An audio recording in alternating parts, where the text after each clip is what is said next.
9-band checklist for IELTS essays.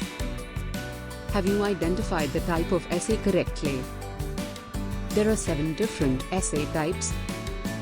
Are your ideas relevant? Match with at least 2 keywords of the essay topic? Have you fully developed each idea by supporting and extending it? Have you used complex sentences and passive voice in your essays? Have you used the tentative language in your essays? Have you used good collocations? Subject-verb agreement. People, plural noun, plus believe, not believes. Children love, not loves. Everyone/someone/no one, singular noun, has, not have.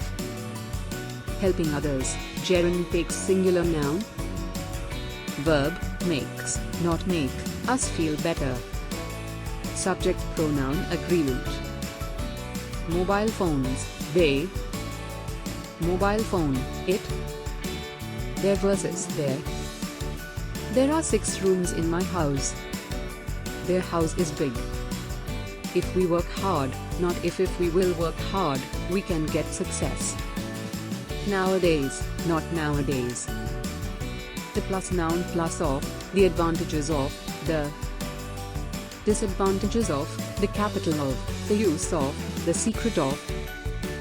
Did not go/do/see not went/did/saw. Are spellings correct?